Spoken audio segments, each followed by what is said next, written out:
కార్డులకు సంబంధించిన మరొక అప్డేట్, మళ్ళీ అప్డేట్. వారానికి ముచ్చట మారుతుంది రేషన్ కార్డులకు సంబంధించి.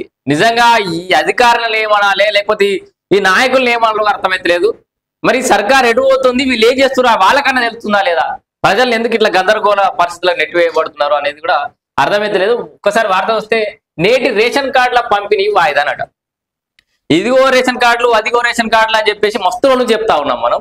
సో ఈ డేట్లు మారుతున్నాయి, ఆ డేట్లు మారుతున్నాయి, డేట్ల మీద డేట్లు మారుతూనే ఉన్నాయి, కానీ ఇక్కడ వస్తలేవు. పలు జిల్లాల్లో పూర్తి కాని దరఖాస్తుల ఎంక్వైరీ, మరికొన్ని చోట్ల ఎన్నికల కోడ్ కారణంగా నిలిచిన ప్రక్రియ. మార్చి 1 తారీఖు నాడు రేషన్ కార్డులు వస్తాయని నేనే చెప్పిన. నాతో పాటు చాలా మంది వార్త చదివేటోళ్ళు చెప్పారు. రోజు పేపర్లలో ఏదైతే అది ఆ డేట్ల మీద చెప్తూనే ఉన్నాం. చెప్పి మాసికే పోతుంది ఒక రకంగా చెప్పాలంటే. నిజంగా అసలు ప్రేక్షకుల్ని ఎట్లా ఫేస్ చేయాలో అర్థమైతలేదు మాకు. ఎందుకంటే ఆ డేట్లు మారుతూనే ఉన్నాయి. ఇక వార్తలు సరే ఇస్తారు కావచ్చు, ఆగిస్తారు కావచ్చు. అరే గత ప్రభుత్వం కంటే జర నయమే కదా, మస్తుగా అనౌన్స్ చేసిరు అని చెప్పి మేము చెప్పుకుంటే, ఇక్కడ వీళ్ళేమో మరి అధికారులకి రాజకీయ నాయకులకి అంటే ప్రభుత్వానికి మధ్యలో ఎందుకు సమన్వయ లోపం జరుగుతుంది? రాష్ట్ర ముఖ్యమంత్రికి నిజంగానే వీళ్ళు ఎవరు సహకరిస్తలేరా? ఆయన బహిరంగంగానే చెప్తున్న పరిస్థితి నేను చెప్తే నడతలేదని. ఇంత అధ్వానమైన పరిస్థితులు ఎప్పుడు చూడలే గతంలో. అరే బిడ్డ, కేసీఆర్ ఇంట్లోకి వెళ్ళి ఇవ్వాలి అప్పుడు మీకు జీతాలు, ఇప్పుడు రేవంత్ రెడ్డి కూడా మీకు ఇంట్లోకి వెళ్ళి ఏమి ఇయ్యాడు. ప్రభుత్వ సొమ్ము, పన్నుతో వచ్చిన సొమ్ముతోటి మీరు జీతాలు తీసుకుంటారు. ఏదైనా ఉంటే క్లియర్గా సర్కార్కు ఫలానా రోజు వరకల్లా మా దరఖాస్తుల ఎంక్వైరీ పూర్తవుతుంది సార్, అప్పుడు మాత్రమే డేట్ అనౌన్స్ చేయండి అని మీరన్నా చెప్పాలి. లేదా ఈ రాజకీయ నాయకులన్నా అనౌన్స్ చేసే ముందట మార్చి 1కి ఇస్తాం, ఈ 2 జిల్లాలకు ఇస్తాం, ఈ 3 జిల్లాలకు ఇస్తాం అని చెప్పే ముందట మీరన్నా అధికారులతోటి సమన్వయం చేసుకొని పక్కాగా మీరు 2 రోజులలో ఈ దరఖాస్తుల విచారణ అనేది పూర్తి చేయగలుగుతారు, ఎంక్వైరీ పూర్తి చేయగలుగుతారు, మేము డేట్ ఎప్పుడు అనౌన్స్ చేయాలని అధికారులు అడిగేయాలి. మీరైతే కుసుండి ఫైళ్లు తిరిగేసి లబ్ధిదారులు ఎంపిక అయ్యారు కదా, మీరు రాజకీయాలు మీకేనా? ఓ సమయపాలన లేదు, ఓ సమన్వయం లేదు, ఓ క్లారిటీ లేదు. అధికారులు తోవలబట్టే, రాజకీయ నాయకులు తోవలబట్టే. ఈ బండి ఈ ఎద్దు ఇటు గుంజుకపోవట్టే, ఆ ఎద్దు అటు గుంజుకపోవట్టే, తొవ్వెట్లా సాగేది.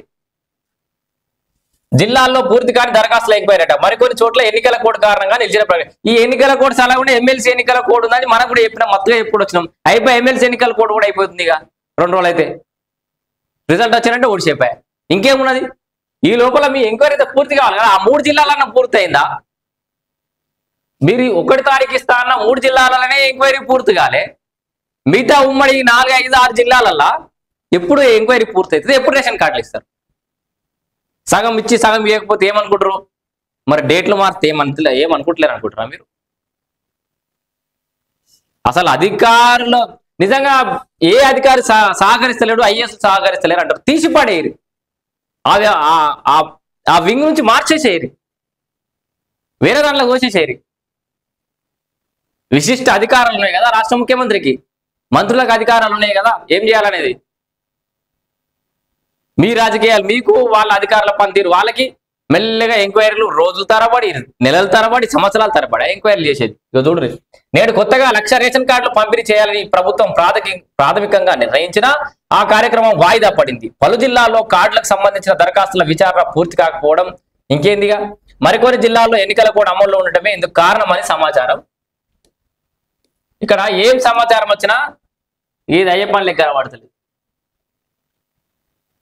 అయ్యో, ఎన్నికల కోడ్ లేని జిల్లాల్లో రేషన్ కార్డుల పంపిణీ వాయిదా పడింది. మొదట మార్చి 1న 1,00,000 తెల్ల రేషన్ కార్డుల పంపిణీ చేయాలని ప్రభుత్వం ప్రాథమికంగా నిర్ణయించిన ఇంకా పలు జిల్లాల్లో కార్డుల దరఖాస్తుల విచారణ పూర్తి కాకపోవడంతో పంపిణీ వాయిదా వేయాలని నిర్ణయించారు. ఇది నిరంతర ప్రక్రియల సర్కార్ అనుకున్నాం, కానీ నిరంతరం వాయిదాల సర్కార్ అని చెప్పేసి ఇప్పుడు కొత్తగా చెప్పాల్సిన పరిస్థితి ఏర్పడుతుంది. వాయిదాల మీద వాయిదాలు, వాయిదాల మీద వాయిదాలు. అరే భయ్, ఆర్థిక పరిస్థితి బాగా లేదు, ఓకే. నువ్వు 10 చెకాడ 5 ఇస్తా అన్నావు, ఓకే. పడ్లు ఇచ్చే కాడ ఏదో పత్రాలు ఆకులు ఇస్తా అన్నావు, ఓకే. ఆ ఇచ్చేది ఏదో అనౌన్స్ చేసే ముందట ఆలోచించాలి. ఫలానా తారీఖు నాడు ఒక్కొక్క జిల్లా గిన్ని మాత్రమే ఇవ్వగలుగుతాం అని ముందుగా చెప్పి గన్నే అధికారం రాకముందుకు ఇచ్చిన హామీల విషయం సరే, అది పక్కకు పెట్టేద్దాం. 6 గ్యారెంటీస్ ఇచ్చారు, తర్వాత అవి అమలు చేయలేకపోతారు, ఓకే. అధికారం వచ్చిన తర్వాత ఆర్థిక పరిస్థితి ఏందో తెలిసిన తర్వాత ఆడ లంకె బిందెలు లేవు, ఒట్టిగా కాలి బిందెలు అని తెలిసినాక కూడా మరి ఈ అనౌన్స్మెంట్లు ఎందుకు? మళ్ళీ తర్వాత నాలుక కరుచుకొని మళ్ళీ వెనుకకు తగ్గడం ఎందుకు? నిజంగానే అనుమానం వస్తుంది ఈ సెక్రటేరియట్లో కానీ ఇంకా మొత్తం ఈ రాష్ట్ర ప్రభుత్వంలో అన్ని శాఖల్లో పనిచేస్తున్న ఐఏఎస్లు ఎవరైతే ఉన్నారో నిజంగానే రాష్ట్ర ముఖ్యమంత్రి రేవంత్ రెడ్డికి సహకరించట్లేదు. నియంత లెక్క గత ముఖ్యమంత్రి లెక్క చెప్తే తింటవా లేదా, లేకపోతే చేతిలో పట్టుకొని వెళ్ళిపోతావా ముళ్ళెముడ అనుకోని అన్నట్టుంటేనేమో నడుస్తుండే వ్యవస్థ. కొందరికి కార్డులు ఇచ్చి మిగిలిన వారికి ఇవ్వకుంటే సమస్యలు వచ్చే అవకాశం ఉందని అంచనాతో కార్యక్రమాన్ని వాయిదా వేసినట్టుగా సమాచారం.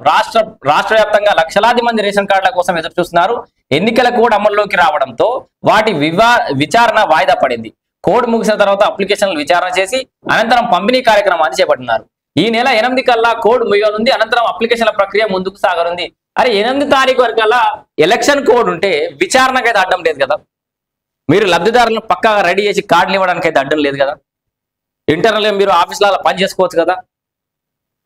నువ్వు రెడీ ఉండాలి. ఫస్ట్ వ్యవస్థ మొత్తం మీరంతా రెడీ ఉండరు. కార్డులన్నీ రెడీ చేసుకొని ఇట్లా మూట కట్టుకొని పక్కకి ఆఫీసుల ఫైల్లో పెట్టుకోరి. కోడ్ మోసిన తెల్లారి పంచుకోవడం పోవచ్చు. ఎంతసేపు ఏ మంత్రి ఆ మంత్రికి, ఏ జిల్లాకు ఆ జిల్లాకు పంపిరి.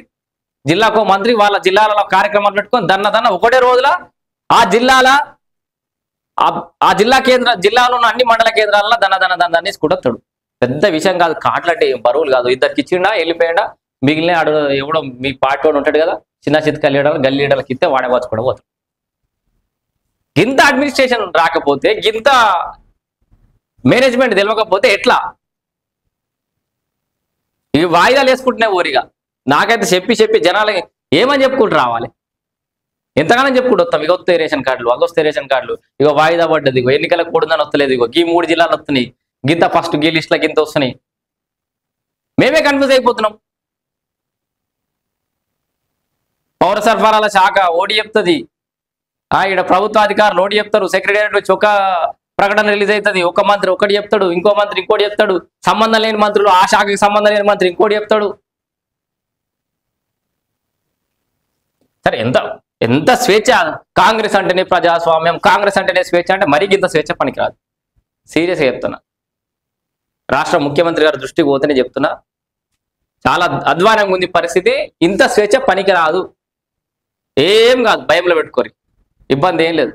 చెప్తే ఈయన అధికారి వాళ్ళు ఉంటే తీసి పడేయరి, చెప్తే ఈయన మంత్రి ఉంటే మార్చి పడేయరి, చక్కగా పనిచేయని కార్పొరేషన్ చైర్మన్ ఎవరు ఉంటే తీసి పడేయరి. ఒక 4 కదలికలు అట్లాంటి చేంజెస్ వస్తేనే మిగతా వాళ్ళందరూ చెప్పు చేతులు ఉంటారు. గాలి అది అన్నము మన ఆగమాగం గాయి గత్తర కేసీఆర్ భాషలు చెప్పాలంటే. ఇదేం దుకాణం ఇది? ఇగో రేషన్ కార్డుల దుకాణం అయితే కొడతలేదు. మరిగా 1 తారీఖు నాడు వాయిదా పడ్డది.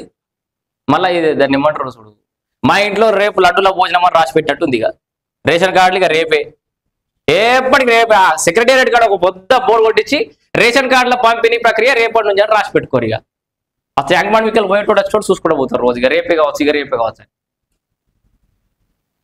సో రేషన్ కార్డుల పంపిణీ అనేది వాయిదా పడ్డదట. ఎవరు ఆశలు పెట్టుకోకూరి, వచ్చినప్పుడు తీసుకుందరు.